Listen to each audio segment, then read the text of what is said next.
Do you want my mic on or talk back?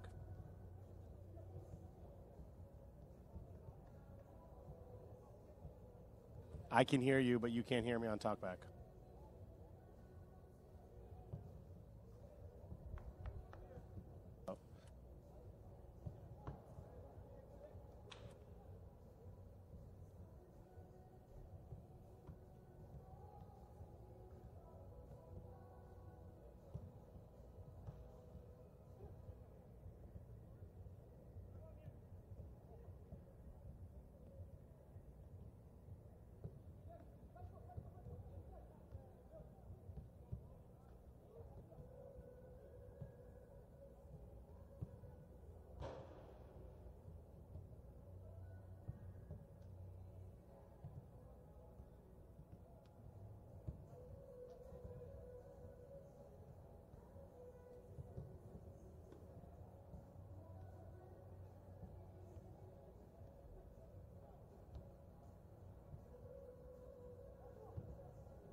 Welcome, everybody, to Major League Soccer's MLS Soccer.com coverage of the 2019 MLS Adidas Player Combine in Orlando, Florida, Orlando City Soccer Stadium. Hosting us for this one, the second stream of the day. I'm David Goss, joined by Bobby Warshaw on this one. Team Predator in red facing off against Team X in black. A number of big prospects, big-time players that we're going to get to talk about their potential, what they're doing out there, what coaches and front offices feel about them, and what they've done so far in their career. We will get to all of that.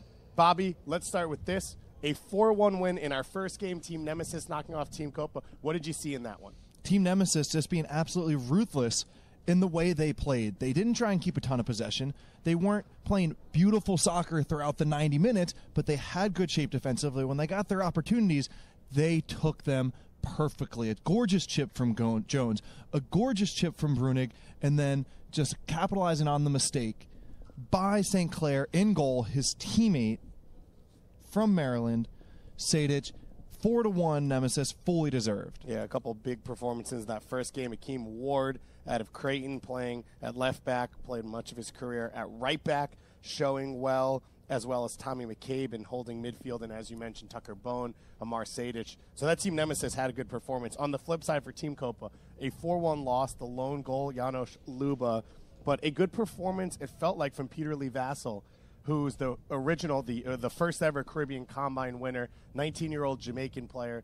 Bobby showed his versatility, showed his skill, showed his creativity. And as one observer told us, he might be the most professional already, largely because he's already been playing professionally in Jamaica with Harborview. Whoever drafts him would get him on a one-year loan with an option to buy, but he's already been playing in big professional games, and you could see it. He found ways to solve problems on the field. He looked like someone who had been in these types of games with these people watching, and his stock went up in that first game. A number of players doing very well for themselves. We'll see two new teams out there now. Team X, coached by Mike Noonan from Clemson University, assistant coach Steve Totten out of Princeton University, and then Team Predator, their head coach Johnny Torres, the new man at Creighton University, and their assistant coach Matt Chulis out of UVA. But first, we have to say, this is the first event of the 2019 MLS soccer calendar and a sad moment to close out 2018 in U.S., Canadian MLS soccer world. Sigi Schmid, a legend of Major League Soccer, 266 wins in the regular season and postseason, 2 MLS Cups, 3 Supporters Shield, 5 U.S. Open Cups, but more importantly, a great man, a good friend to both me and Bobby, someone we were looking forward to working with throughout this year and on these combines. A guy who was as passionate as anyone was about soccer, about the development of the game in this country, in Canada, around the world, and just a great human being to be around. Our thoughts and condolences go out to his family, and now we, along with the players down on the field, are going to take a moment of silence in Ziggy's memory.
We thank you all for taking that time to think about the memory, the legacy of Sigi Schmid, his fingerprints all across this league, the game on this continent.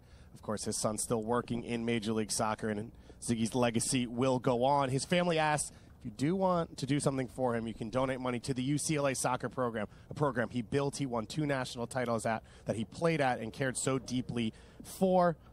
A few UCLA players out here at this college combine, of course. Bobby, big fan of UCLA soccer as well. Let's take a look at these 2 teams, as now it's down to business.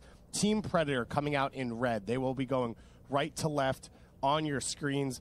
Captained in this one by John Nelson, a Generation Adidas player at left back from University of North Carolina. He will be on that back line alongside Kamal Miller at a Syracuse University at left center back, and Wouter Verstappen at center back as well. The right back in this one will be University of Maryland alumni Andrew Samuels, and in goal, Luis Barraza from Marquette University.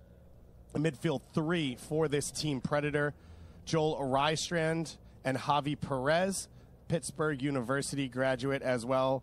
From Spain will be the holding midfielders, and Saeed Haji, U.S. U20 international, one of the best creative players in college soccer over the last 2 years at a VCU, will pull the strings. A front 3 from right to left of Tajon Buchanan, a member of this Generation Adidas class, Ryan Sierkowski, and then on the left side, Harry Schwartz out of Northeastern University, a fellow Husky to myself. Bobby, Team Predator in red going right to left, kicking us off.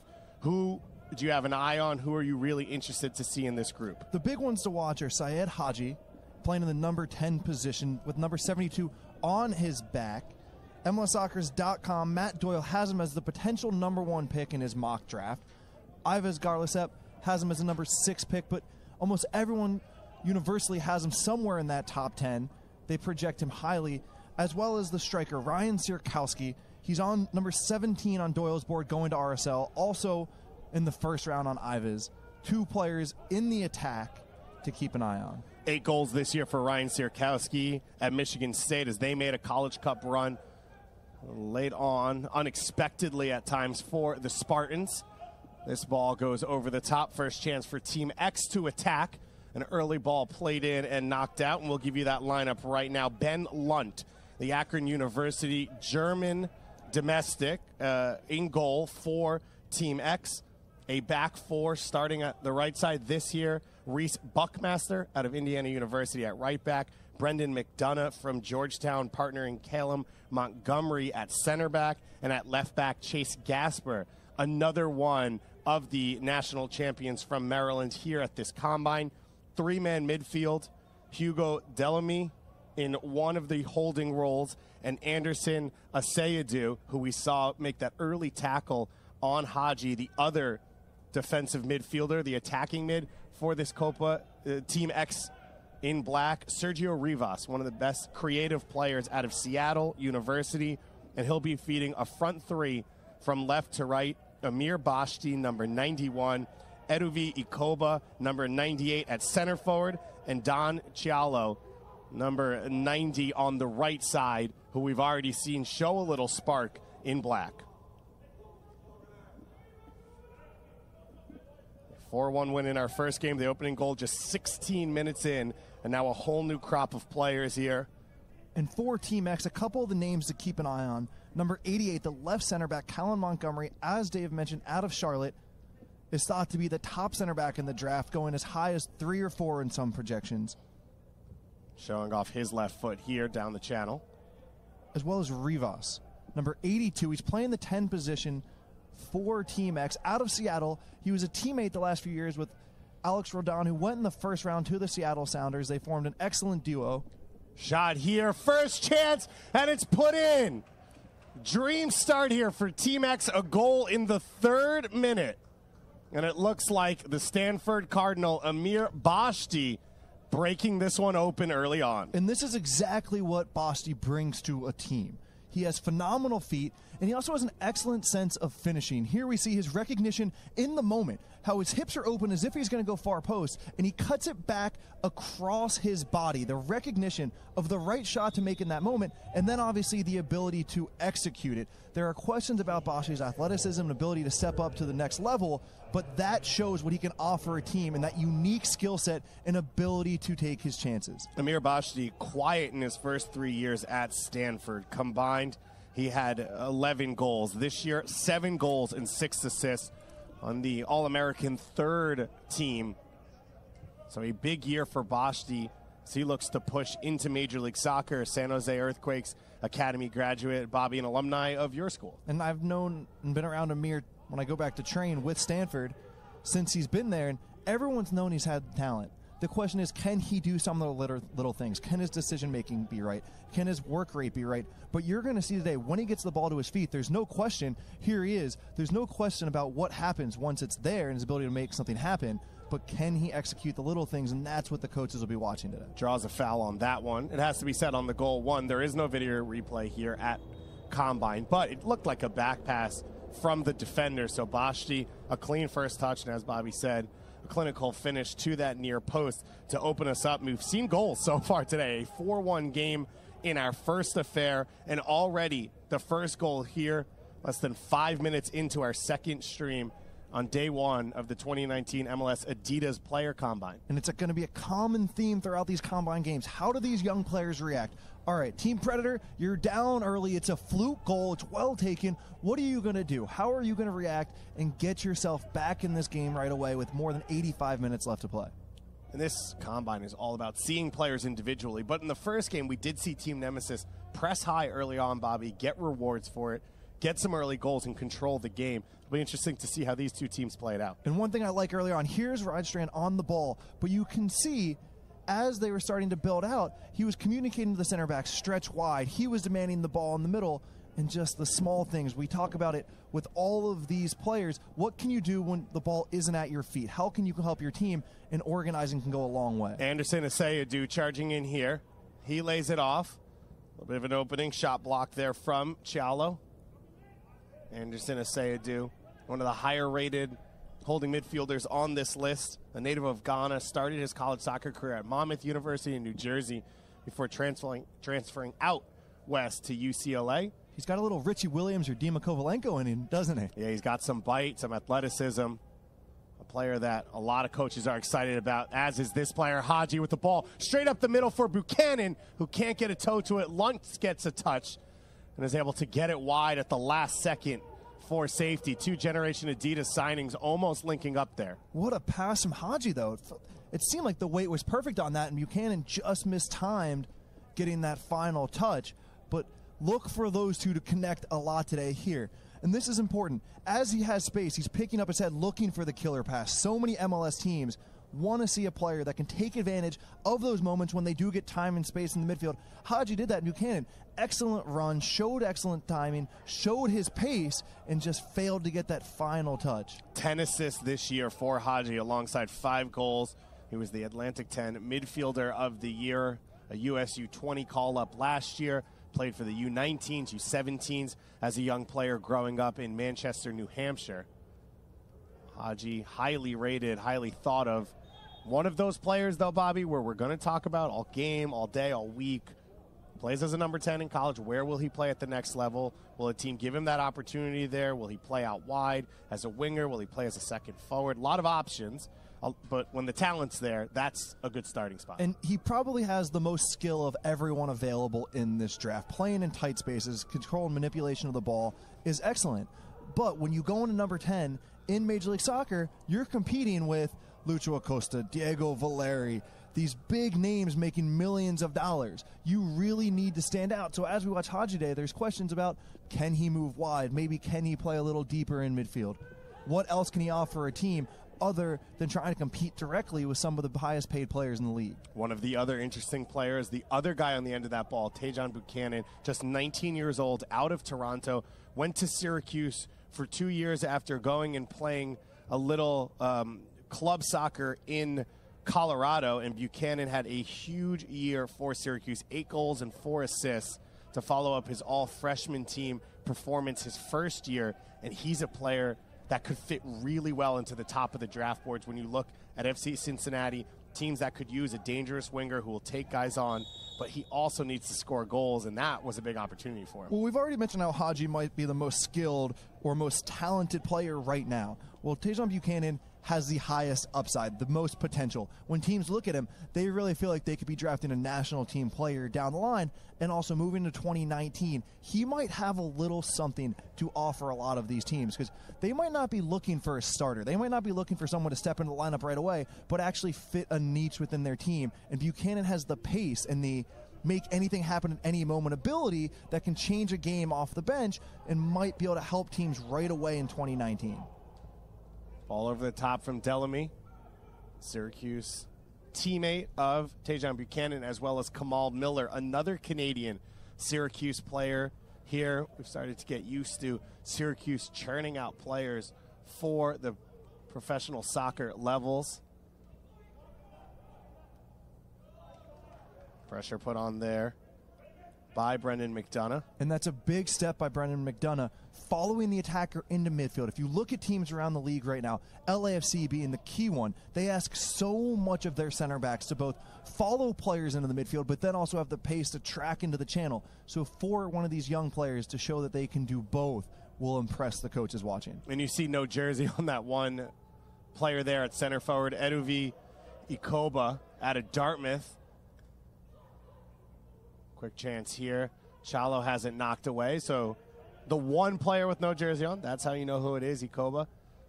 Ikoba had an injury hit year this year at Stanford, but was still able, through all of that, to put up 5 goals and an assist in just the 6 games he was able to play in. Stands at 6'4", over 230 pounds, so a presence for sure. Buchanan on his horse, and he can't outrun Gasper there, who's able to recover. Well defended by Gasper, someone who coaches are whispering about more now as the draft nears.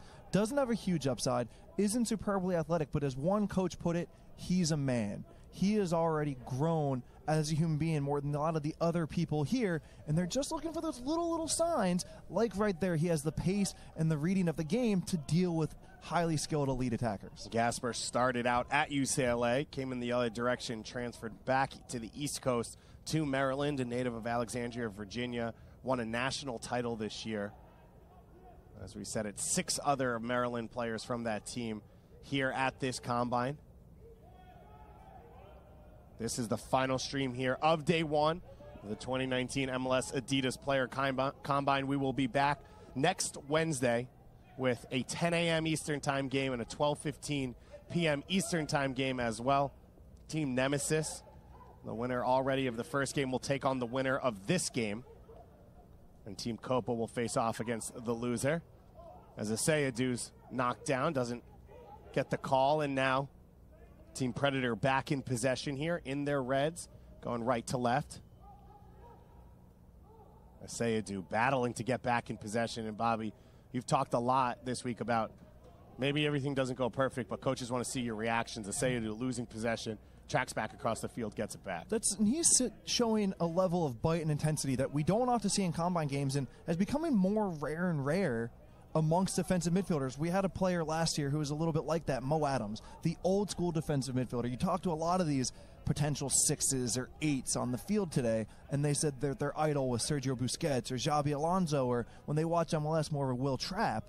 But here we're seeing a player in Asiedu who is more of a bulldog, a guy who says, I'm just going to give you the ball, and my role on this team is to win the ball back and make life hard on the number 10, and there's a spot for that on a lot of teams right now. And which might be back in vogue, as N'Golo Kante has put it straight back into everyone's memory over the last 3-4 years. Offside flag did go up against Harry Swartz there. And interesting enough, Mo Adams, a Syracuse alumni, he left, and Hugo Delamy, who was playing as a number 10 throughout the year, played as a 6 and an 8 for that Syracuse team. And that positional flexibility is huge for teams when they're looking at drafting some of these guys. Yeah, and you need to have the passing and the technical ability to drop a little deeper. And a lot of times you can only develop that by playing farther up the field, by having the demands of being a 10, but you still need to have a bite. And with a lot of these players coming from the college game, which is a little easier, do they have the tenacity and the ability to read the game and get, to use one of your favorite Britishisms, get stuck in, is something that... Sometimes you have to play like a lad. I wouldn't have gotten that far. Ball clipped over the top there from Cialo. Chance to turn here for Ikoba. And plays it back into feet. Team X here, an early lead. The 3rd-minute goal by Amir Bashti. The lone strike so far here as we enter the 15-minute mark. 45-minute halves, unlimited subs for these two teams. We expect, without any injuries, to see these two squads play it out for the rest of this first 45. Then wholesale changes coming at halftime. A few really interesting players on the bench for these two teams. Moshe Perez for Team X. Bobby, one of the best passers in college soccer at Denver University, a native of Israel. And then on the flip side, for this Team Predator, Robbie Mertz, captain of a very successful Michigan squad over the last few years, looking to find his place in Major League Soccer. Chance now for Predator, and that shot goes over the top. Lunt looked to have it covered. Well taken by Sierkowski. He doesn't score, but just the first touch here, watch as it comes to him. He checks the situation, boom, back across his body, the perfect weight to set him up for the next touch, and then clean contact. From there, you're not looking necessarily to score a goal. The goal is to get clean contact, hit the frame, and it looked to me like Lunt did get a touch on that. But a nice play from Sierkowski. There is no video replay in these games, so not that it would have mattered for a corner kick, but Bobby and me will just have to backseat referee, Monday morning referee, whatever you call it. I do like, though, Sierkowski using his right foot for the touch to set up the left foot rather than taking the time to reset himself. As Delamy clips that ball in, it's taken easily.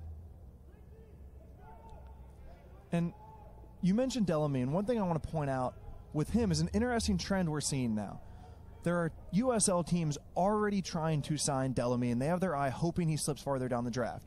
Pretty much throughout MLS history to this point, if an MLS team wanted to sign you as a college player coming out of school, you would sign with the MLS team, even if you might not get minutes right away. Now, though, with the rise of USL, with the increase of players who are moving from USL to MLS, it'll be interesting to see if we now have more players who turn down standing MLS offers to go to a USL club where it's more likely they can get minutes and improve their development through these key ages of 20 to 23. You also have another element which we're seeing play out this year, which is USL teams moving up to MLS. And so FC Cincinnati signed 11 players off their USL roster. Guys like Forrest Lasso, who came out of college, went directly into USL, as you said, and have a chance to move up as the teams move up. And you've got Nashville out there. You know they're looking to build a roster over the next few years. Maybe that's a place where you can fit in.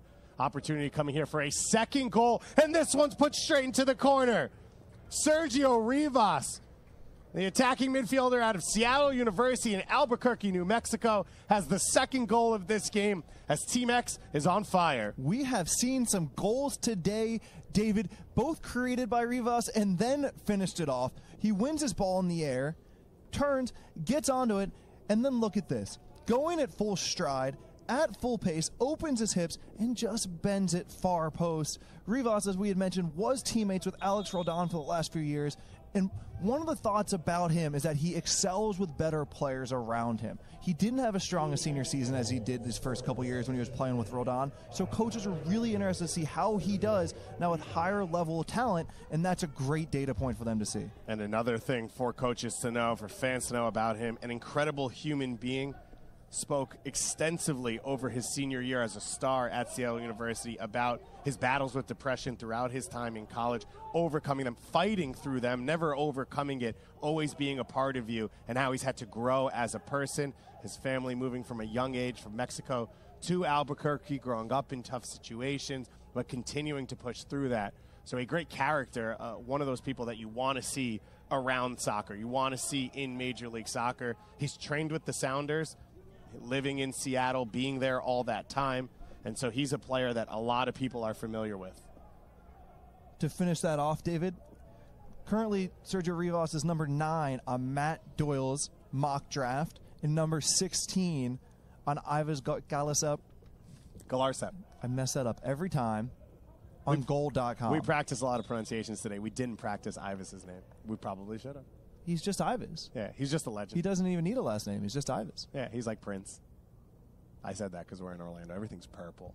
So I thought of it. Orlando City, a beautiful host for the 2019 MLS Adidas Players Combine. It will also be the host of the 2019 MLS All-Star Game. Go to MLSsoccer.com as the details emerge on that one. Who will be the opponents, concerts, all the fun and games around that one. It's one of the best weeks of the year if you are a soccer fan in this country or in Canada. So make sure to come on down. Also, it'll be warm. It'll be very warm, but it'll be warm if you're in a cold place and you want to pop on over to Orlando. If you are in the Chicago area, next Friday we'll host the 2019 MLS SuperDraft. So if you are in that area, you can come on out. Free tickets. If not, you can stream the entire SuperDraft coverage hosted by Andrew Wiebe on MLSsoccer.com next Friday. A fascinating draft last year. This isn't just a time, Bobby, for these players to find a place. It's also a time for a lot of conversations, a lot of trades. We saw David Accam traded during the draft last year, a number of other moves going down. It's a big time for these front offices to meet, to get together. Also, some of these front offices just got built. So it's a big time for moving and dealing, wheeling and dealing in Major League Soccer. My favorite activity at the draft is to see who's at the bar together or getting a coffee together or riding the elevator together of the front offices. Last year for these streams, we were seated next to Columbus Crew SC, so Greg Berhalter and Pat Onstead, Josh Wolf as well, pulling the strings there. For some reason, they requested not to be in that spot this year, David. No, Can you believe it? But guess who we got instead? You look over, Matias Almeida. San Jose Earthquakes new man, Jesse Fiorinelli as well. One of the most exciting projects now in Major League Soccer is what could be built and what Matias Almeida might do to the San Jose Earthquakes. And here we see a set piece coming for Team X. That's Hugo Del Mil with the beard standing over the ball. When you ask coaches around the country, they defined him as the top set-piece taker in these type of situations. Rivas already a goal. It will be Delamy. He curls it over the wall, and it's knocked away, by Barraza. See if there's a second bite at this one. Rivas with an early ball headed down. That was the 6'4" frame of Ikoba. I'd say that was a strong set-piece, though. Yeah, well taken. That backed up the claim. Absolutely. Speaking of the Super Draft, Bobby, Jamoutinho taken first last year out of Akron. What's the only school in history that's had back-to-back MLS SuperDraft first number 1 picks? The safe bets would say UCLA and Akron. Nope, neither of those it's are neither correct. of those? Nope. I can't. UVA has had a couple. Maryland has had a couple. Yep. Is it one of those? Nope. I'll give you a clue. Matt Doyle's probably at home right now yelling at his computer. It was Andre Blake, then Kyle Larin. Yep. The only back-to-back picks. I don't care about back-to-back years #1 picks. I'm more of a back-to-back championships kind of guy. Got it. Understood. To be more specific, back-to-back-to-back. CAA titles? Colonial Athletic Leagues? I stunned Bobby in his tracks as he was about to gloat about Stanford. It's been a good day, though, for Stanford. Amir Bashti, the lone player. 3rd-minute goal here to open things up for Team X in black. Team Predator now on the attack. Flying forward here is the GA player, John Nelson. Slipped in here for Haji. Haji looking to turn and find some space. And that ball given away there in midfield. A mistake from Javi Perez.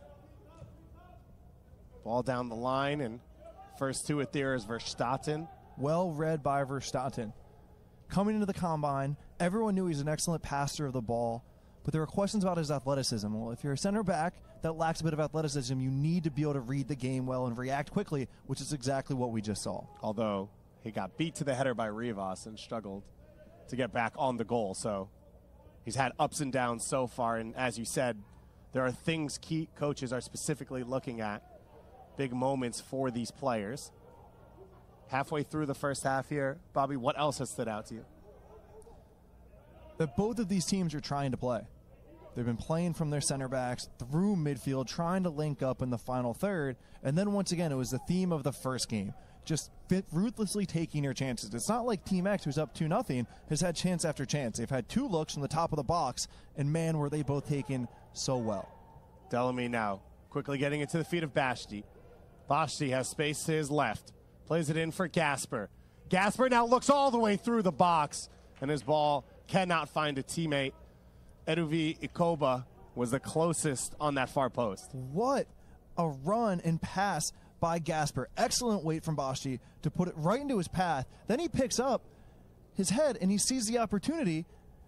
Most people thought he was going to play it back to the penalty spot to Chalao running on, but no, he goes across the goal. But Ikoba, I don't know if he couldn't read it, David, couldn't see the ball, but that should have been a goal in 3-0 Team X. And you can see, Bobby, there have been openings down the left wing for Team X. Andrew Samuels at right back for Team Predator in red. Traditionally a defensive mid, was a rock at defensive mid for Maryland. He's being played out at right back. That's a position now he has to learn. It's a position that most coaches feel he has the skill set to do, but it would undoubtedly be a project. I had one coach compare Andrew Samuel's game to a guy like Diego Chara.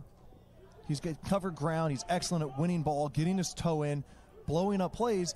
And that could also work at right back as well if you feel like he doesn't have the passing ability to play in the middle of the field.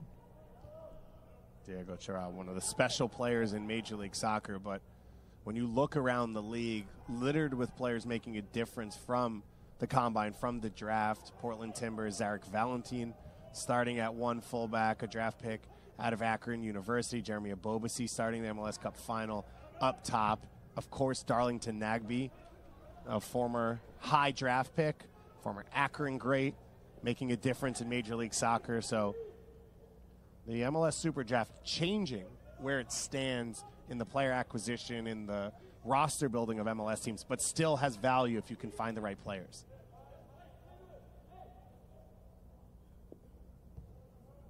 Callum Montgomery there on the ball, native of Vancouver. Played at UNC Charlotte throughout his career. Was the PDL Defender of the Year last summer.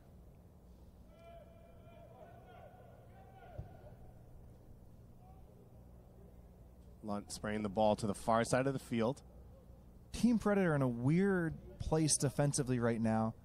As you can see, when one player steps, they're getting stretched between their lines. Here's Siakowski putting pressure on the ball, but it's about 40-45 yards to Kamal Miller and the rest of the defenders. Rivas now will spray this wide. Samuels one-on-one with Gasper.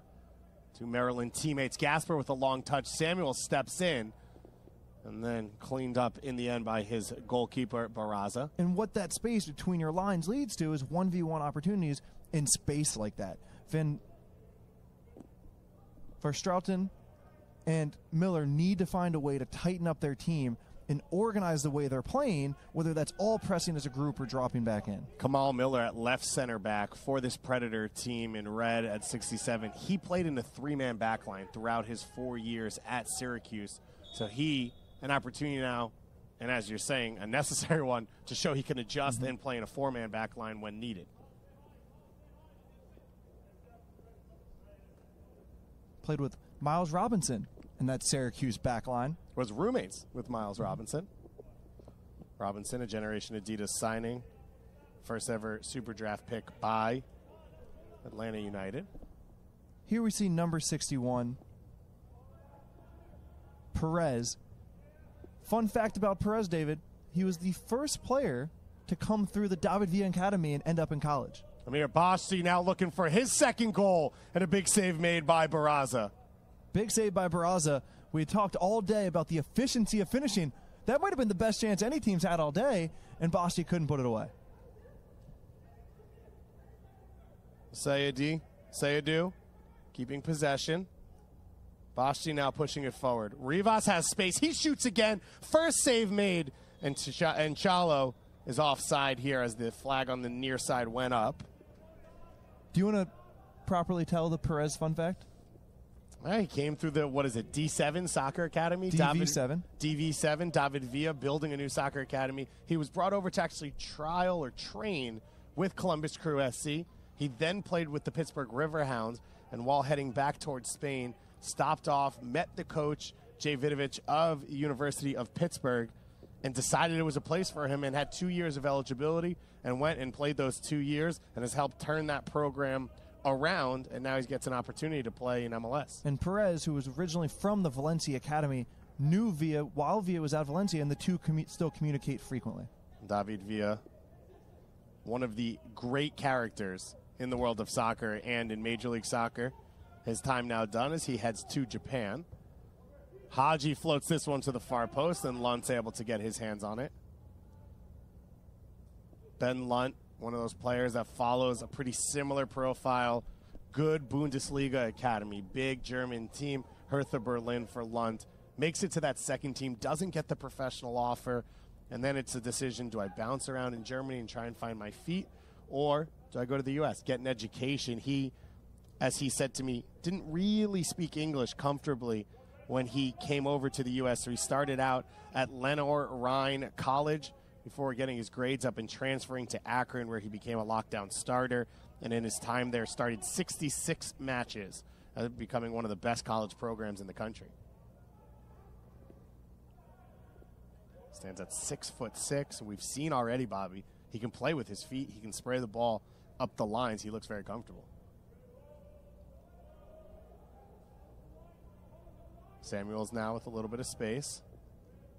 When you're a defensive midfielder, Bobby, when you're a winger and you switch to fullback, you see Samuels there. How does the space change? How does it change your role on the ball, not just defending? Well, when you have a position you've played your whole life, you have snapshots of every situation in your brain, and you have check down reads of how you usually want to make your passes or make your defensive decisions.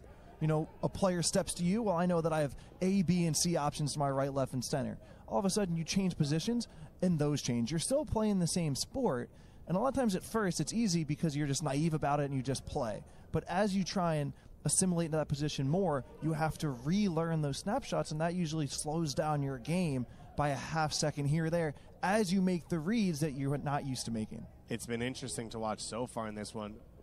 Amir Boshi coming off that wing, finding the ball infield, and Sergio Rivas either teaming up with him or swapping and going out wide. Those two never played together before, seem to have a good understanding.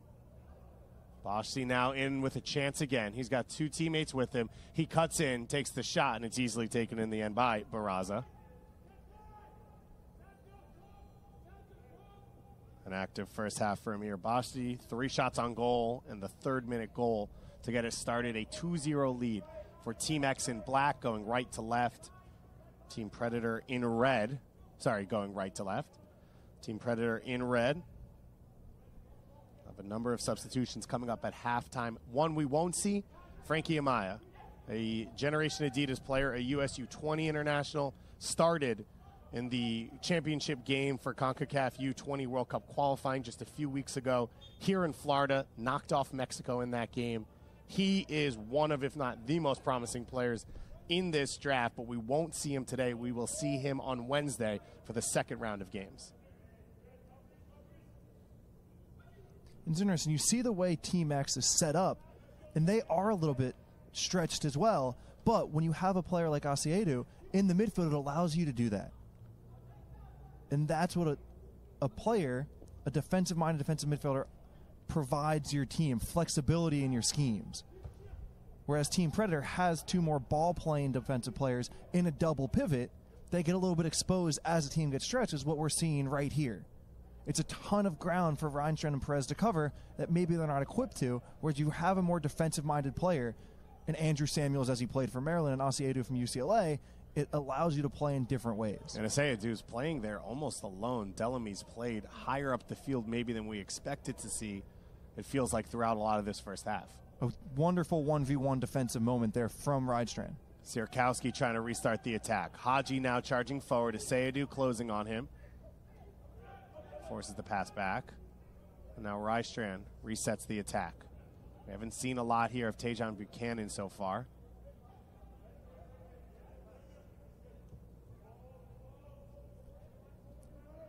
Now, as Team Predator makes passes backwards, it's important for Callum Montgomery and Brandon McDonough to move Team X forward.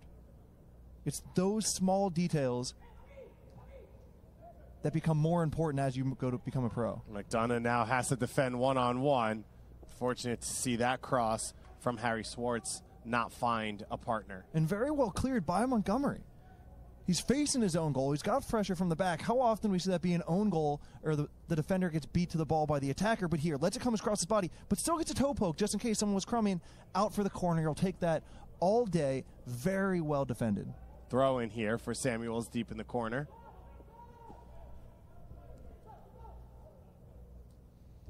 Kalen Montgomery, a Herman watch list player this year. Anticipated to be one of the best players in the country, as he has been at UNC Charlotte his whole career. And Brendan McDonough, 4-year veteran starter for Georgetown, one of the best programs in the country.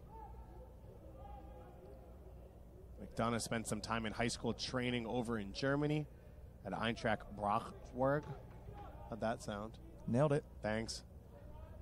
His dad actually is the vice president of player personnel for the Arizona Cardinals in the NFL.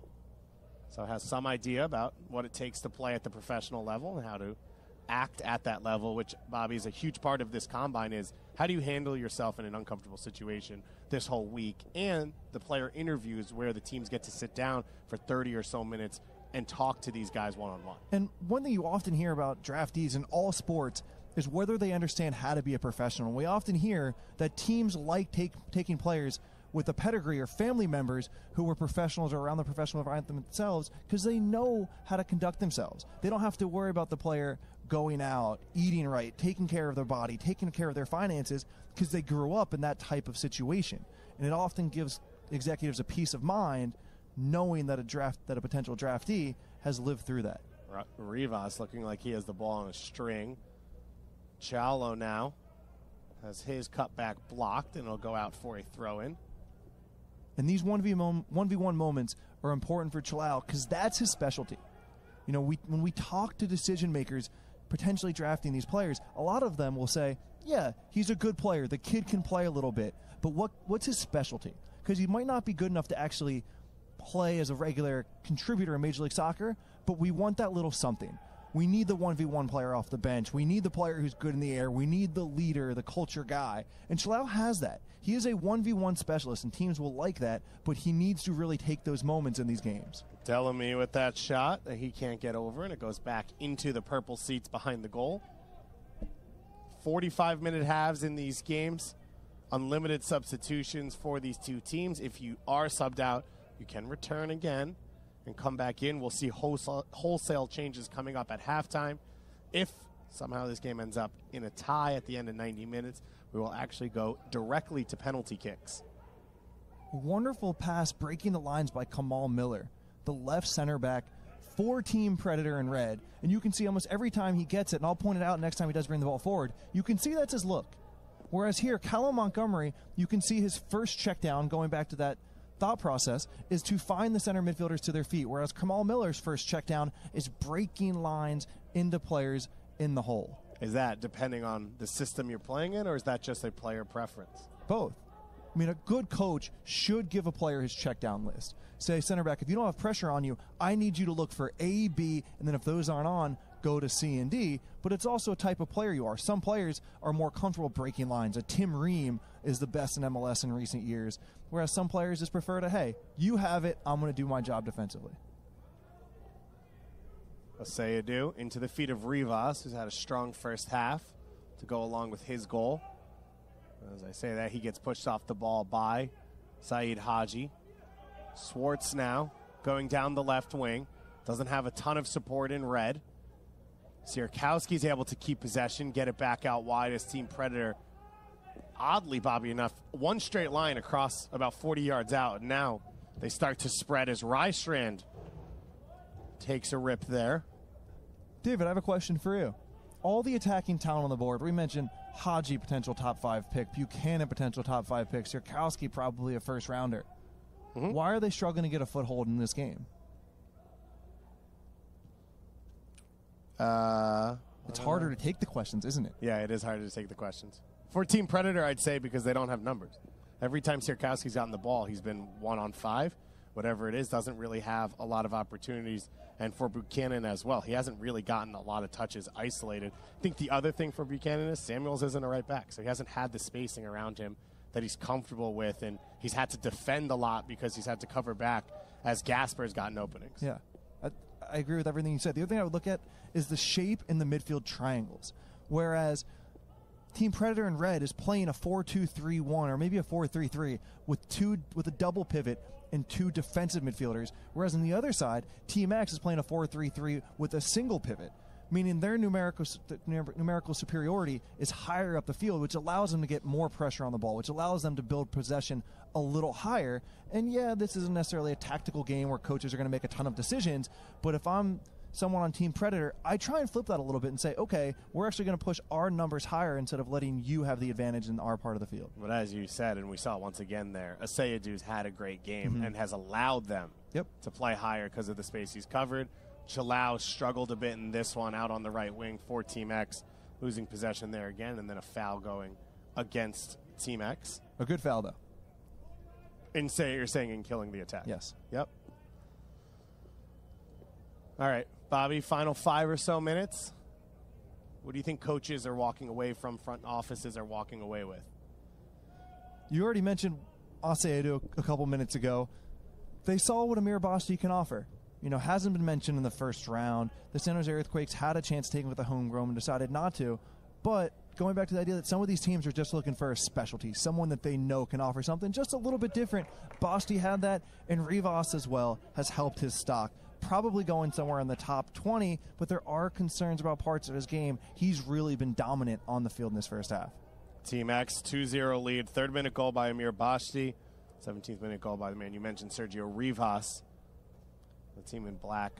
A good performance so far. And one thing I don't want to forget, because this happens to center backs so often, Callum Montgomery and Brandon McDonough have had very quiet games, and that's a compliment. The fact that they haven't been asked to do too much, the fact that they haven't tried to do too much, says a lot about their game. And here we see it, just making simple passes, helping their team build rhythm.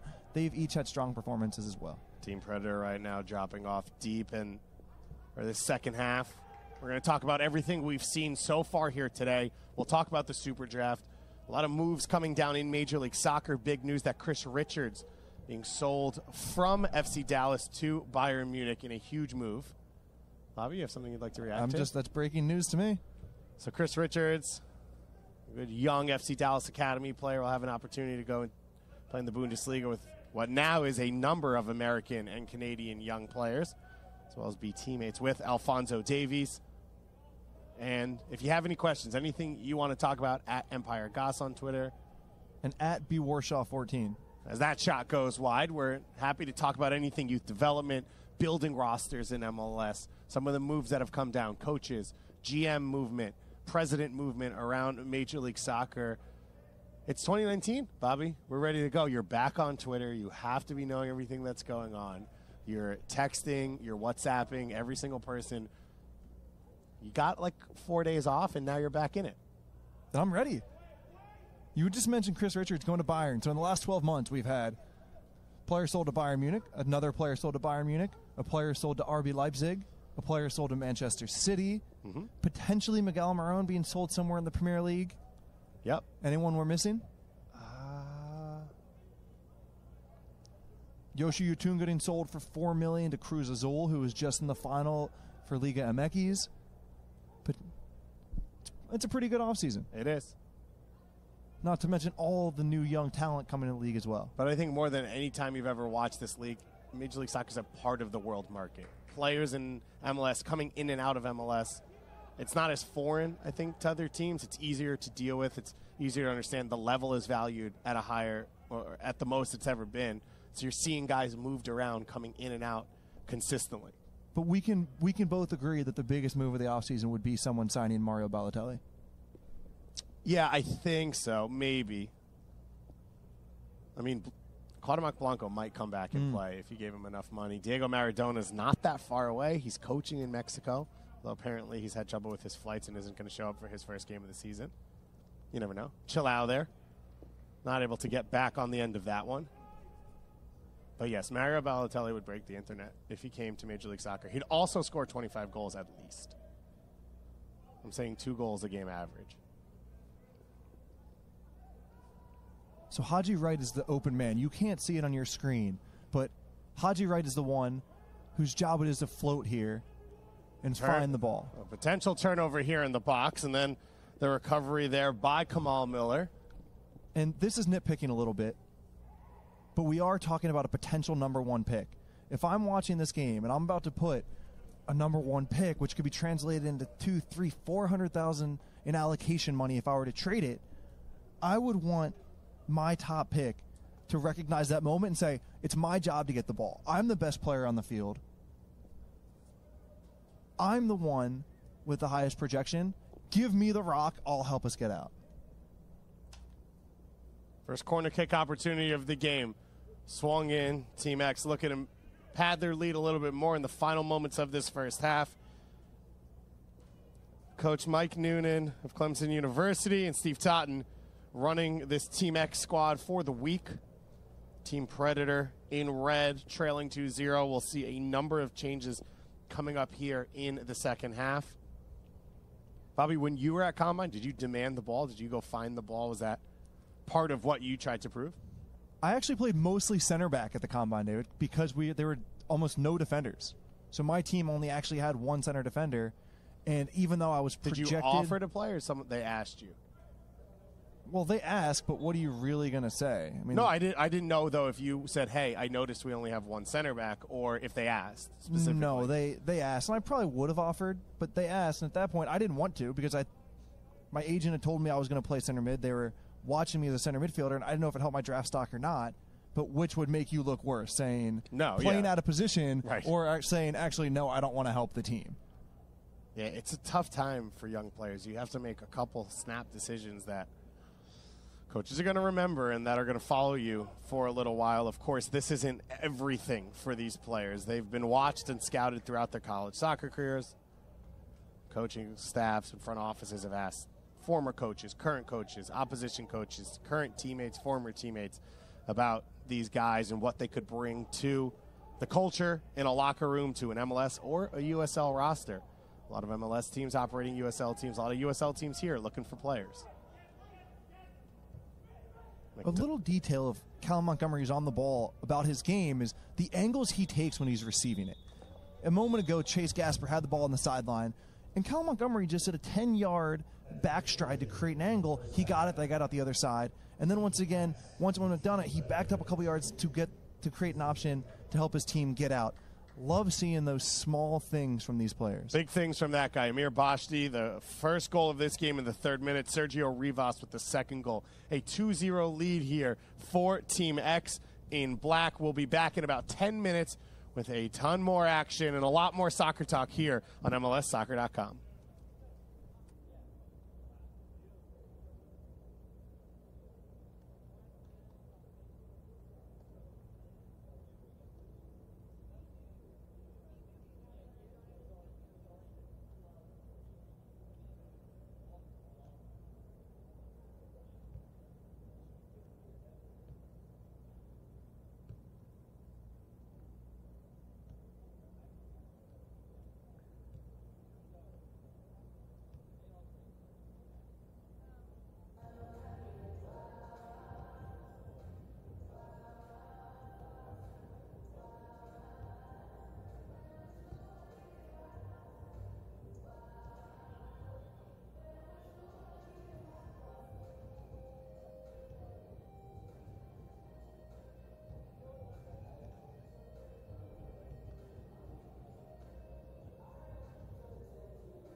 Welcome back to Major League Soccer's coverage of the 2019 MLS Adidas Player Combine from Orlando City.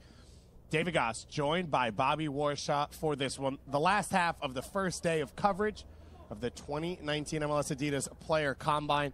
Team X in black going right to left with a 2-0 lead against Team Predator in red. A number of substitutions coming on, so we will update that for you as we know.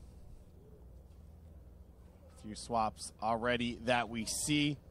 So Harry Swartz, who started this game for Team Predator in red at left midfield, will move to right back for the second half. Andrew Samuels, who started at right back, will slide into his natural defensive midfield position.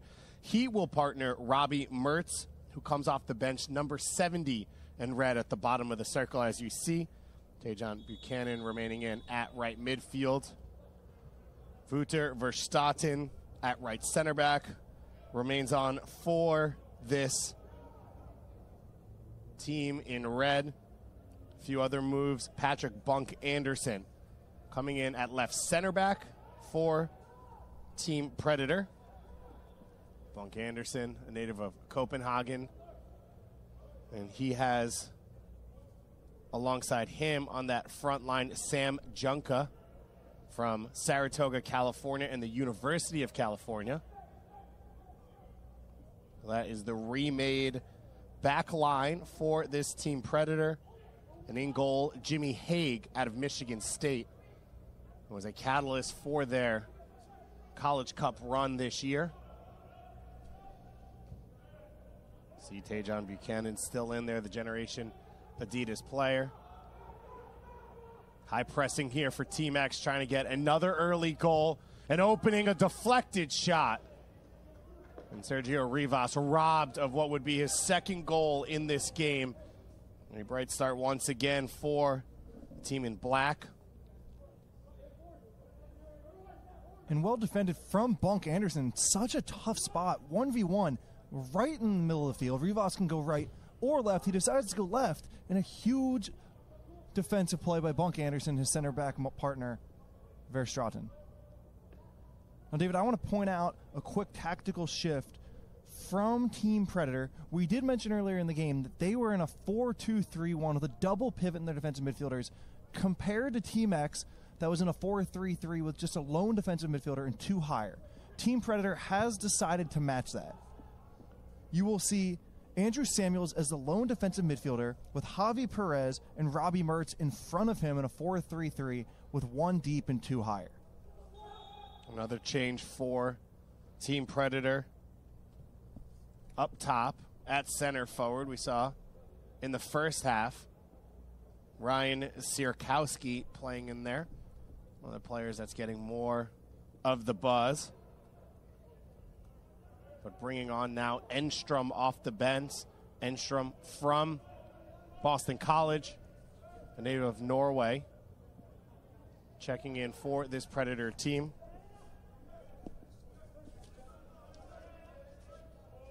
Simon Enstrom out of, Stockholm, Sweden. So wholesale changes for the team in red. They break the lines. Buchanan with a little bit of space.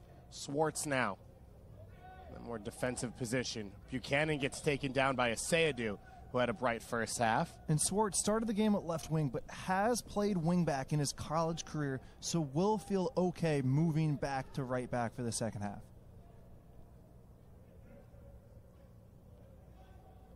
For Team X in black, they'll have to defend this set piece here. Colin Miller has taken over in goal. Providence College goalkeeper. His first team all Big East this year. So he comes in for Ben Lunt. This one curved in well, knocked down Robbie Mertz. The little opening. Mertz has it knocked away and then cleared by Team X.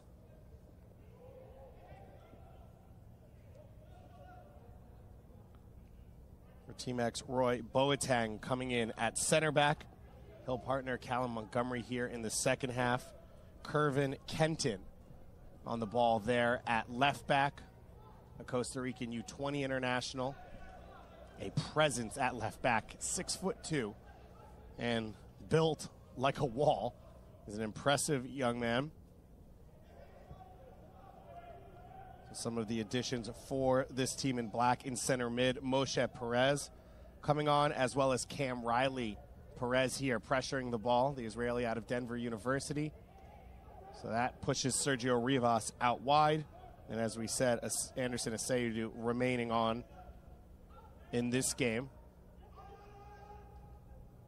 And one other addition for this team, Shinya Kodono, Japanese-born, American-raised Cal Bear, coming on at the left mid position, or left attacking spot, opposite Rivas. So Perez and Riley taking over those two more forward central midfield roles in front of Aseyudu. Aseyudu now pressuring, pushes that ball back into the feet of Bunk Anderson. Now Mertz, Robbie Mertz out of Pittsburgh, Pennsylvania. So he said it was tough for him to be seen, no development academy team around him to play on, to get recruited. Ended up getting a call at the last minute from Michigan and ended his career as the captain of the University of Michigan. Mertz actually attended the SuperDraft last year because his teammate and good friend Francis Atuahene, a Generation Adidas player, was going to be picked. He flew in, stayed in the hotel room with Atuahene, and was able to be with his family and celebrate as Atuahene got picked by FC Dallas. Swartz here with the cross, and that header curls a little bit wide off the head of Rashawn Daly, Jamaican youth international at Quinnipiac University.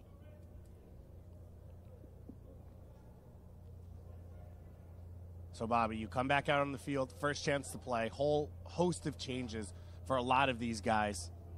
How do you steady yourself? What's your focus coming into the second half?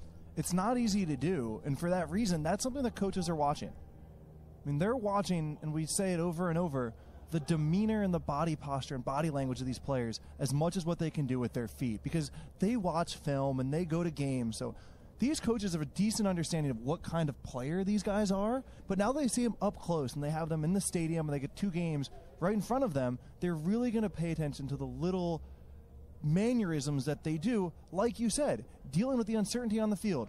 Who the heck are these guys around me? What position am I playing? Coach, I don't even know what formation we're supposed to be in right now, but can you figure it out? Do you have a soccer sense on how to solve these problems, even if someone doesn't hand you the answers? Samuel's looking much more comfortable already in that defensive midfield position. Coming forward now is Team Predator.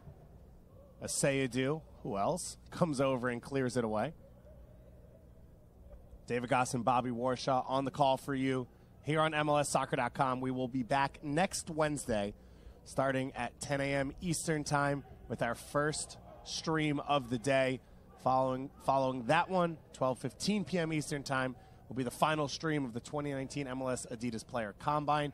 But we'll have coverage all week. We'll be sitting down with some of the players, telling you some of their stories, hitting you up with some mock drafts, some rumblings of what we're hearing, both at the draft level and around Major League Soccer. Bobby, I mentioned it for a moment in the first half. Chris Richards will be sold to Bayern Munich. It sounds like the number is going to be somewhere over $1 million with a buy-on addition as well for FC Dallas. So Major League Soccer, another big sale overseas. Dude, give the props to Sam. Sam Stejskal reported it. The Bird Dog himself dogged it, then birded it, did his thing. Sam Stejskal, one of the best reporters around Major League Soccer and U.S. Soccer, was the one who had all the rumblings around who would be GM for U.S. Soccer, the first ever that Ernie Stewart took over. So we saw that missed pass there, David, from Callum Montgomery. And just to discuss him for a second, the comparisons I've heard from a few people are Tomas Hilliard Arce, the center back out of Stanford who went number 2 in last year's draft. Similar build, similar types of players, both very strong in the air, both physically able to deal with the bigger strikers in the league.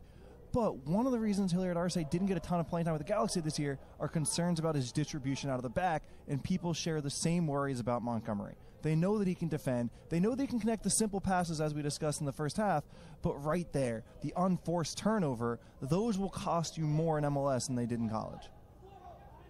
Perez there with a long touch, looking for a teammate. It's intercepted by Swartz. Swartz able to break the lines, find a teammate, and now Samuel's cycling possession. One of the players who could potentially have been here in this draft class, Mohamed Kamara out of UCLA, has announced he will sign with SC Paderborn in Germany along with Kyrie Shelton. The two of them announced together, so Shelton's time in Kansas City we knew would be done. His time in MLS for now is finished. Kyrie Shelton was the #2 draft pick by NYCFC just a few years ago, their inaugural season. Perez now, he's got an option outside, finds Kenton. Curvin Kenton out of Costa Rica coming forward. His touch a little bit long. Just to use the Costa Rican comparison, he does have a long stride, a little bit like Rodney Wallace. Rodney Wallace, a guy who's done well in Major League Soccer, but took a little while to find his feet. Was he a fullback? Was he a winger? Is he a goal scorer? Is he just a hustle and glue player? And then I think finally for NYCFC found his stride, I guess more for the Portland Timbers. Definitely more for the Timbers. It helps when you go play for Caleb Porter. You've known him for a couple of years. So, Bobby, let's start looking into this. The first pick in the 2019 MLS SuperDraft, FC Cincinnati, their first pick ever.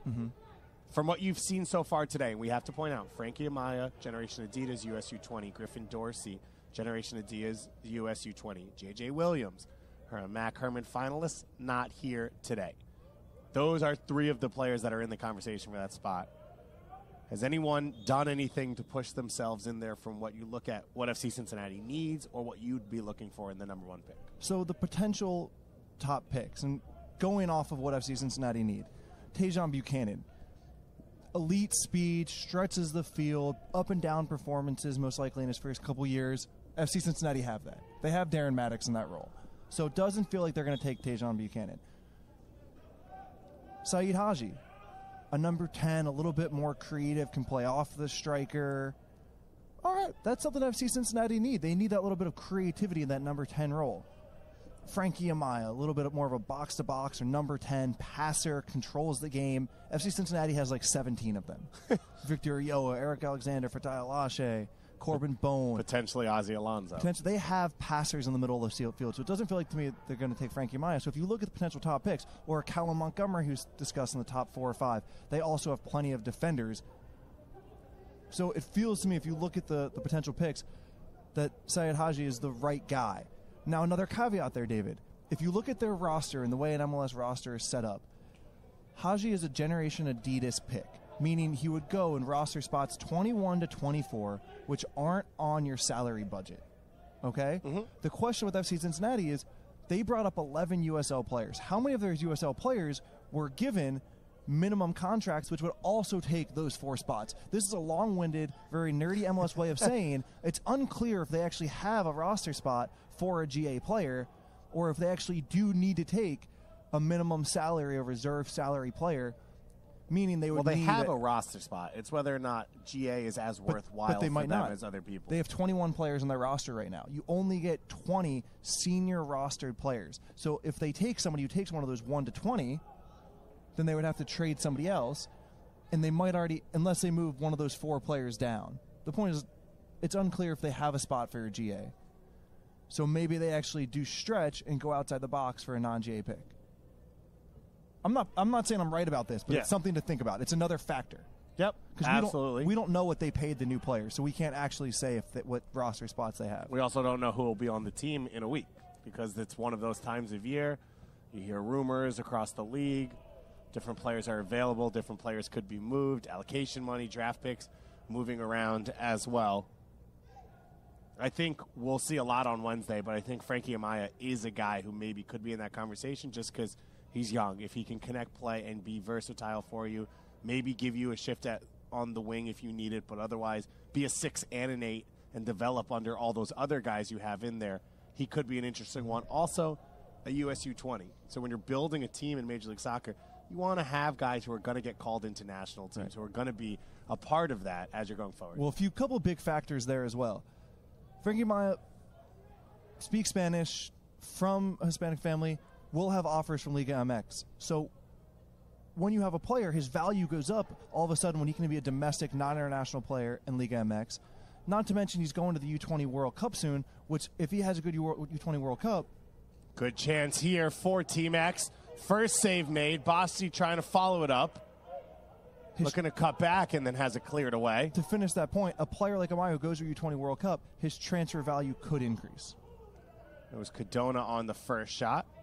So both Doyle and Ivas have Frankie Amaya going number 2 to the San Jose Earthquakes in their mock draft. Well, an example is Eric Williamson, who played in a U20 World Cup as a college player and now has interest from Portugal and different places, ended up getting traded in Major League Soccer to Portland Timbers and then spent the year over in Portugal. Maya, as you said, if he shows well, could have a lot of interest from around the league. Eric Goebel tweeted at us, said, thoughts on the Dynamo retooling? If Duval and Tommy Mack get locked in, seems like substantial improvements this offseason. Definitely improvements. Some other improvements as well. It sounds like they're going to bring in a right back, a young right back from Honduras. They've also gotten a backup to Juan David Cabezas, which is huge for them, was a huge loss last year. Thoughts on the Dynamo overall, and then I'll make you talk about them in an MLS SuperDraft sense.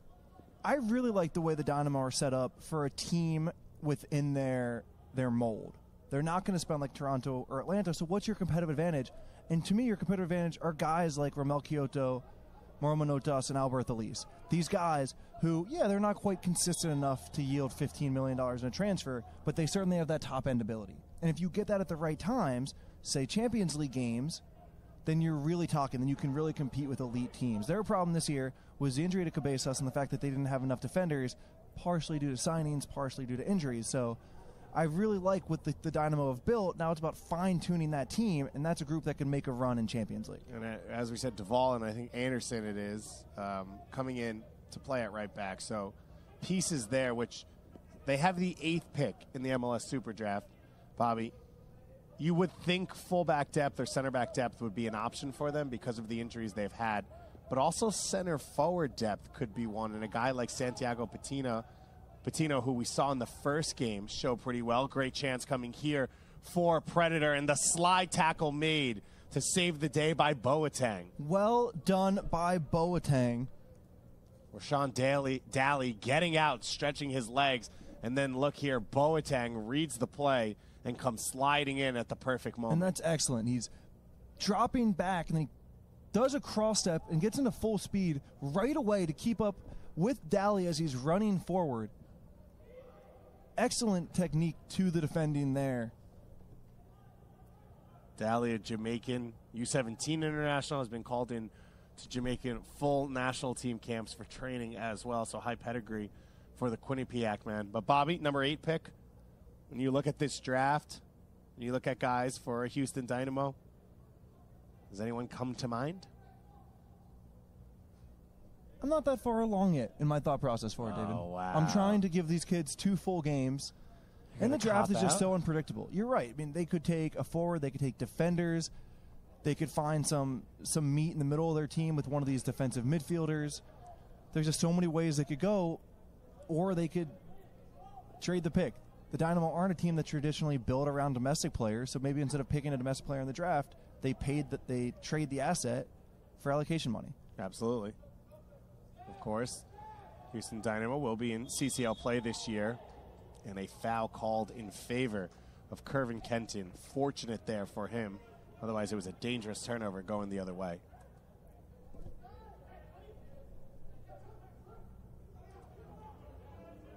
Bosley loses possession there. We saw Joel Rystrand come on a few moments ago for Team Predator in place of Andrew Samuels. Bobby Samuels looking a lot more comfortable at defensive midfield. Perez looks for the chip there. We saw the good and the bad from Samuels.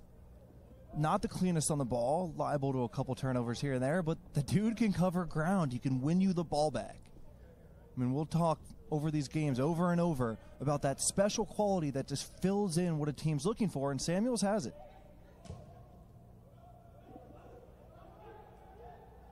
This one played back to Colin Miller. He chests it down, and now we'll push it back out wide to Roy Boateng. Boateng at UC Davis, back-to-back Conference Defensive Player of the Year awards. Miller there, forced into the clearance with his left foot and puts it out for a throw-in. Yeah, that one wasn't great. Well analyzed, Bobby. Yeah, not great. Analyzed. Robbie Mertz here in possession. Someone in red looking to inspire this team a little bit. Well taken, though. Comes back from a mistake quickly and takes a tough ball out of there. That was nicely whipped in from Junkwa. So well done to get off his line from Miller. Ball clipped over the top by Montgomery. Cadona chasing on that one. Skill check. Tries to bring it down. Buchanan's right there. Good fight there in midfield. And Vashti ends up winning possession back for his team. Perez now trying to restart the attack for Team X.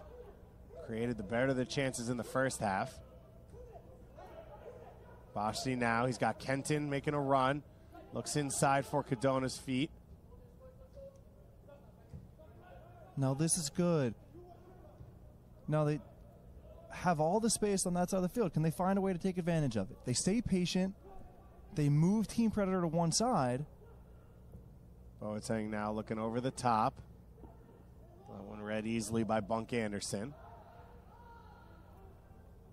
Asayadu now closing the space. You got to say Asayadu's the player of the day, no? Definitely in this game. Covering the most ground. But this game feels like it's been a little higher level than the first game. It's had more intensity. It's also probably because it hasn't been a blowout, to say the truth.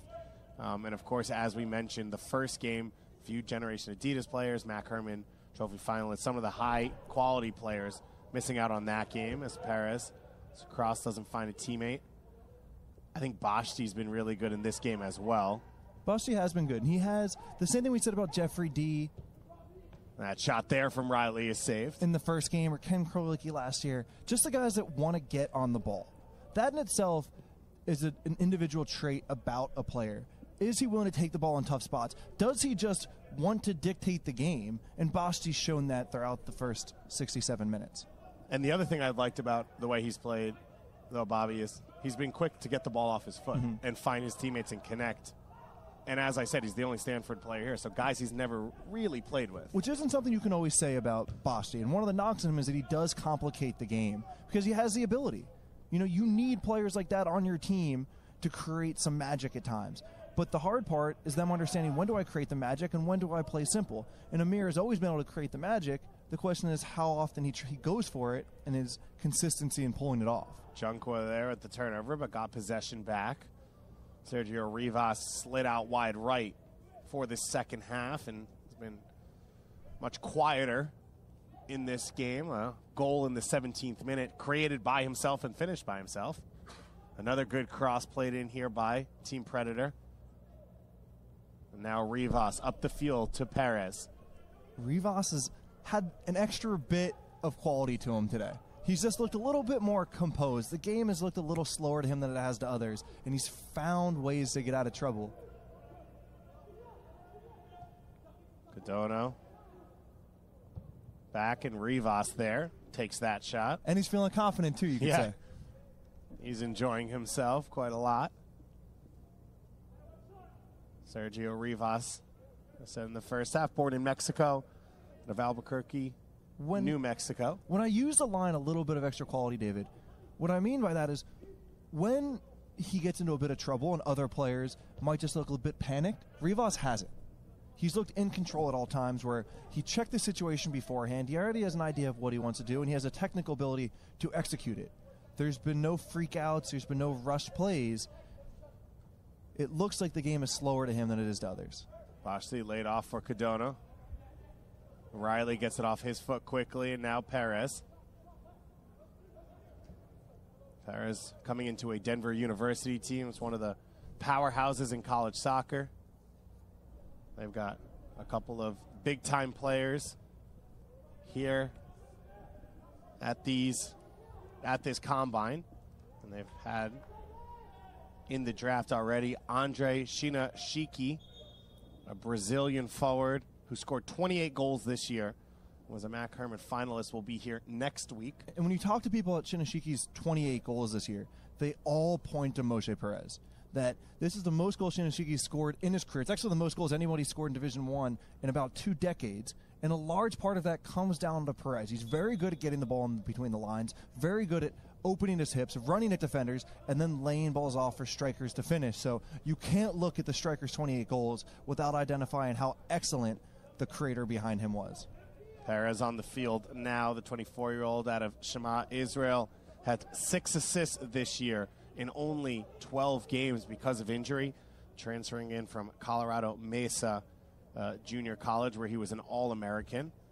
That last substitution for you, John Nelson, the Generation Adidas signing, left back out of UNC, a USU 17 World Cup veteran. He'll play at right back now in place of Harry Swartz, who, Bobby, stepped in pretty comfortably for a guy who started this game at left mid. He did a good day for Swartz. And now Nelson, who had a poor first half, has a chance to rebound.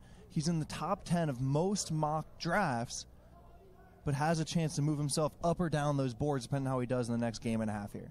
Nelson, a part of U.S. residency out of Medina, Ohio.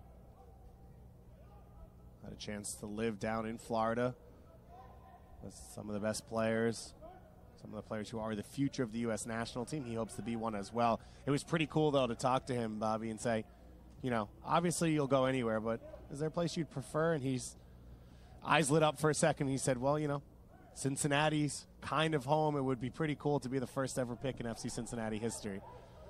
A lot of guys now, as the footprint for MLS gets larger and larger, a chance to go play at home, as Perez's touch is too long. Boateng gets it under control. Final 20 minutes here of action on the first day of the 2019 MLS Adidas Player Combine. David Goss and Bobby Warshaw joining you. Feel free to tweet at bwarshaw14 with any questions you want us to answer, anything you want us to talk about here.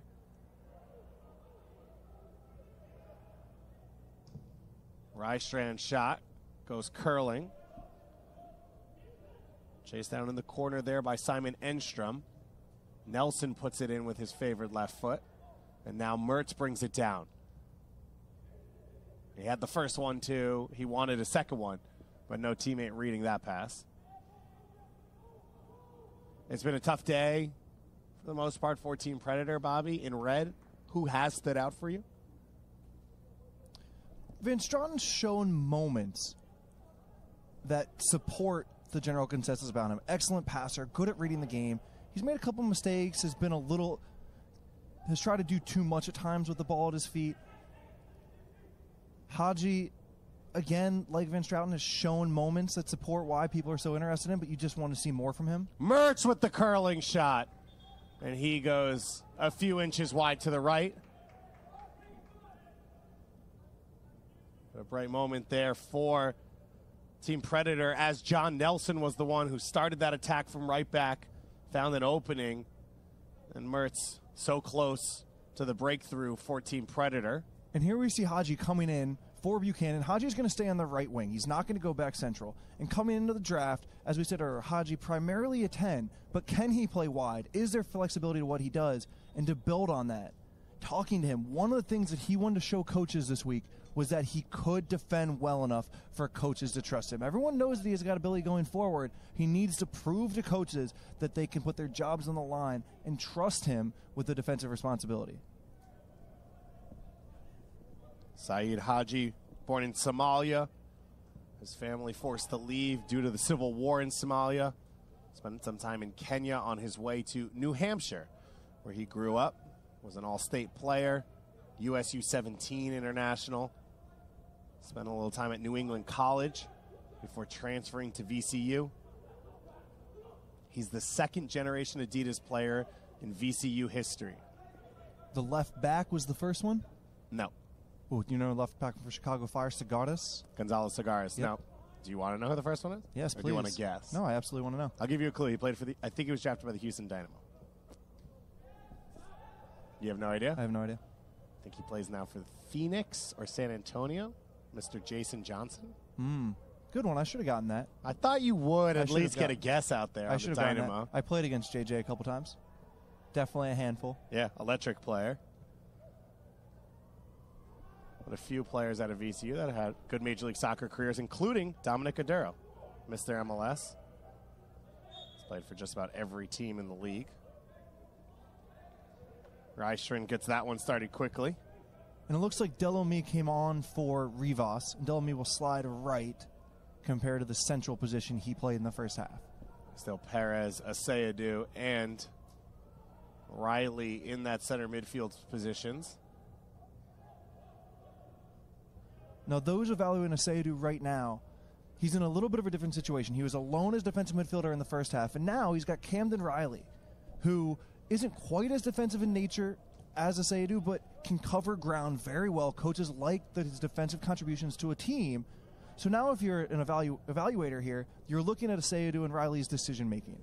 It's a little easier when you're a single player having to play on your own and make all the decisions based on how you read the game. Once you're in a double pivot, everything you do has to be dependent and in accordance with the other players. So I haven't liked Aseyadu's decision-making as much in this second half, but it's definitely something these coaches are watching for. But you have to appreciate that last play. He gets possession. Robbie Mertz closes in to make the tackle, and Aseyadu almost welcomes the contact, holds him off until he gets the foul called. It looks like another change coming here for Team X. Chase Gasper, who started the game at left back out of the University of Maryland, is going to come back on. So we'll see what position he takes up. Reese Buckmaster started the game at right back out of IU. He started opposite a guy named Andrew Gutman, who last night was voted the best player in college soccer, 11 goals and 9 assists as a left back. That's pretty impressive. Even if stats don't mean everything, that's overwhelming numbers to tell you how good a guy is. And it sounds like Steven Gerrard agrees. I think Steven Gerrard, probably a large Big Ten fan. Definitely what he's doing on his Thursday nights. Probably. You say that because Gutman on trial with Rangers in Scotland, whispers about potentially Celtic being in for him as well, and Chicago Fire potential teammate Matt Polster over there training with him. Andrew Gutman would be a Chicago Fire homegrown player if he does come to Major League Soccer, so he would never have been at this combine or in the draft. Haji there gets by one.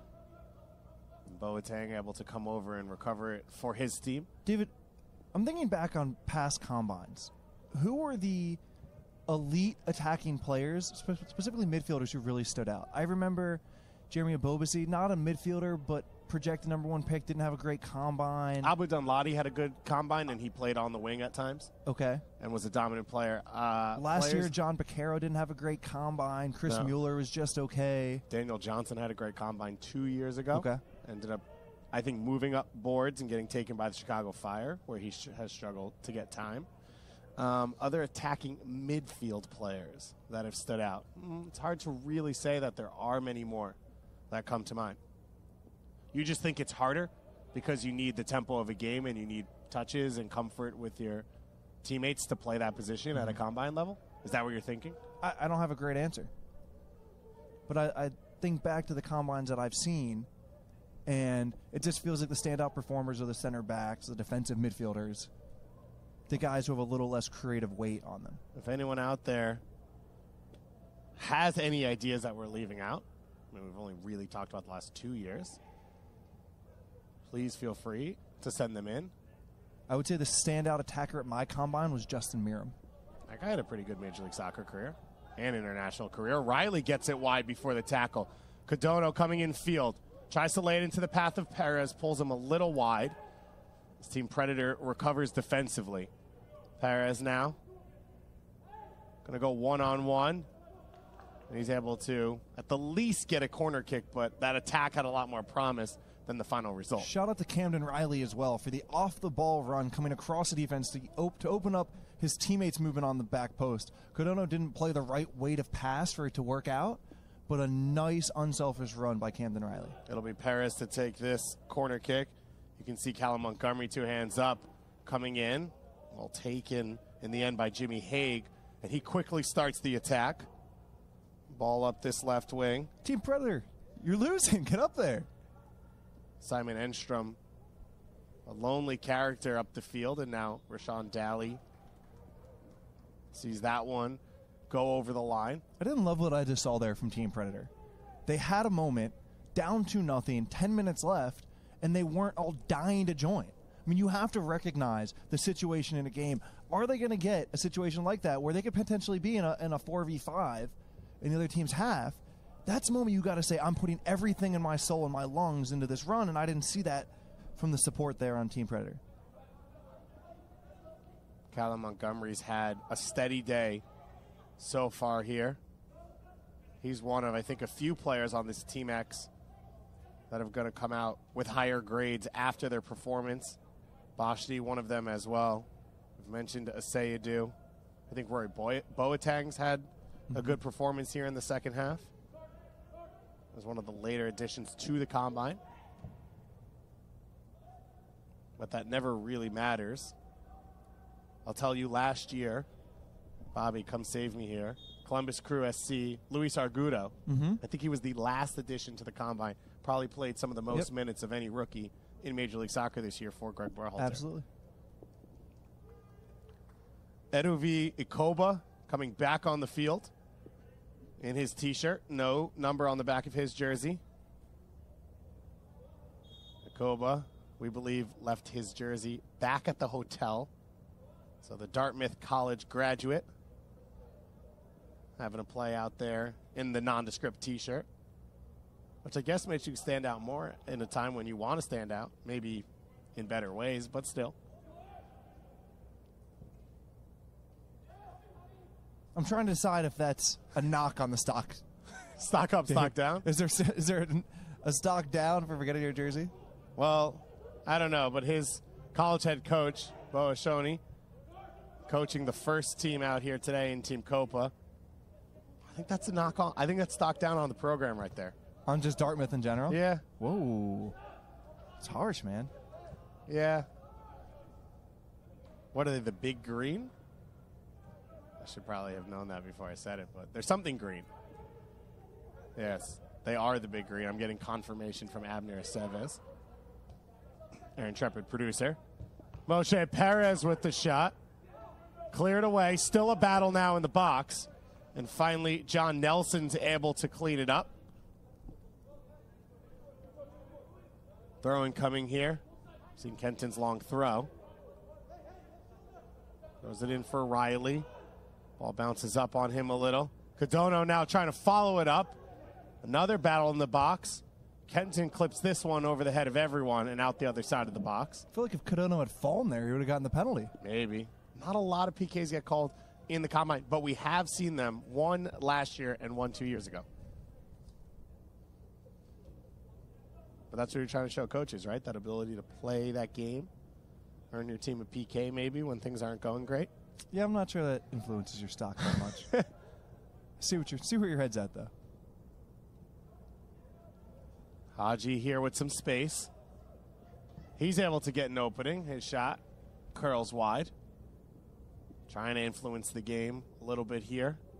Off the bench, Saeed Haji. Playing 2 years at VCU. So an interesting moment here for Miller and Team X. Up 2-0, about 10 minutes left to go in the game. Do we build all the back and do we show the coaches that we can play because this game doesn't really matter? Or do we show the professionalism and say, you know what, we're up 2-0, screw it. Let's go get the points. Let's show coaches that we know how to manage a game. Miller decided to play long. But it's definitely the little task that these players have to figure out in these weird situations. Chris Mueller. We're in Orlando. I just thought of it. He had a good combine last year as an attacking player. I thought he had a fine combine. Bobby's main point was attacking players are worthless, and everyone should be a defensive midfielder or left back. I didn't have an opinion going into it. I just was trying to calculate how they play. Kyrie Shelton had a great combine as well and he ended up rocketing up draft boards.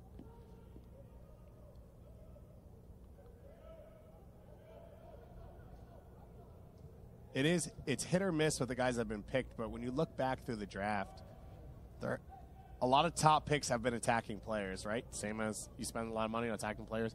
There's been a good amount of hits in the top 2 or 3 spots in the draft. When you think of Steve Zakawani, think of Darlington Nagbe, Kyle Larin as well. So there's been some good finds. As Haji here with the outside of the foot, it's saved by Miller. And that was one of those special moments from your potential #1 pick. Here, he gets the ball in just a tight space in between the lines, brings it forward, and then the outside of the foot in stride, so smooth. Fantastic save by Miller to keep it out. But a moment that makes you understand why people have Haji so high in their boards. Perez here. Asayadu starting to venture forward now, late in this one.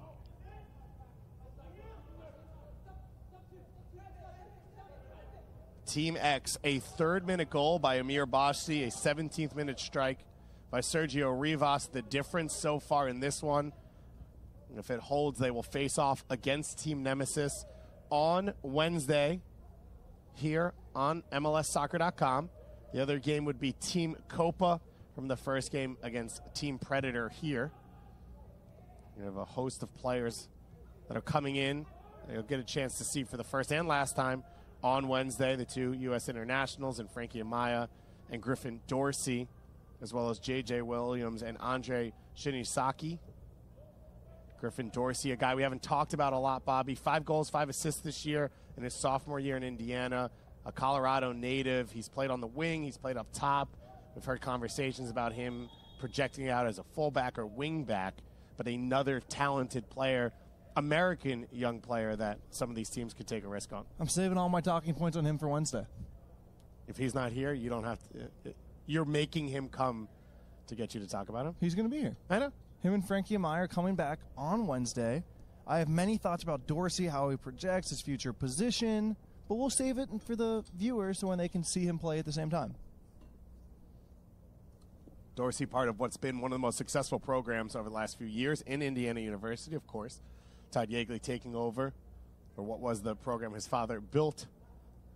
One of the best in the country. It was interesting talking to Reese Buckmeister, who's here in this game. Bobby starting at right back. Growing up in Indiana, going to IU games, like their pro games, wanting to play for IU, dreaming of playing for IU, and then getting that opportunity, and how special he thought it was to play in that program for 4 years. Not a lot of college soccer programs have fans like that. Kamal Miller coming back on here to close out these final few minutes at left center back. In possession here. Miller, a Toronto native.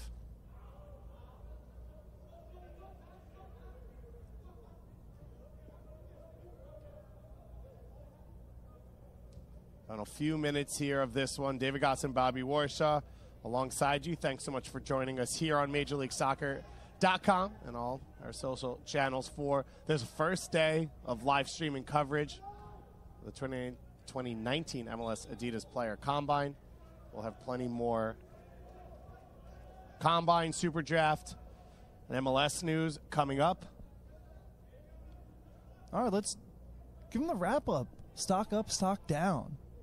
Over the course of the day? I'll start my stock up. Sergio Rivas, number 92 for Team X. He got a goal, a gorgeous 82, a gorgeous finish to the back post, but more so was just involved all day. And watching him here in person, getting to see all of his actions on the field, you can also see his personality and that he's a leader. He was the one on the field organizing players, saying, good pass, bad pass, give me the ball there, don't do that next time.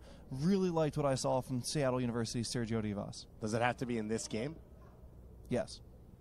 I'm going to say John Nelson. Struggled in the first half, came back on here in the second half at a position he's not comfortable in, and has played well. He created one of the 2 best chances of the half. He's helped defensively when things have gotten loose. So I'm going to say maybe not a great day, but not a bad one for him. I'll go next year and say Anderson Asayadu, because you knew I was going to say that. I love defensive midfielders. I love guys who are simple in possession and consistently aggressive and tenacious in the tackle. And I think he's read the game well, spaced it out. He's the only guy this entire combine that's played 90 minutes today. And I think that's because of what he brought, and one, that no one else plays exactly that position. Another name that we've already mentioned, Callum Montgomery. I'm not sure he moved up since already fairly high, and I'd be surprised if he gets into the top 3, but certainly showed why teams have him in that 4 to 10 range. I've also liked Camden Riley for Team X. One of the questions about Camden Riley is coming from Pacific, not a big soccer university, not in a major conference. So when he does play with better players, how does he perform? And he's looked perfectly in stride today. You know what he offers. He can cover ground. He has defensive ability. He'll connect passes, but not be too dangerous in the offensive third, and that's what he's shown, and he just creates a more reliable data set for people watching. On the day overall, stock up, Akeem Ward. Good performance at left back in the first game. Played right back most of his time at Creighton this year, so has shown he can play both at a high level now. Copa has a little bit of space, gets the shot away, and it's deflected and will go out for a corner kick. I say Akeem Ward, two-footed, got into the attack, defended well 1v1. That's one of my biggest stock-ups over this first day.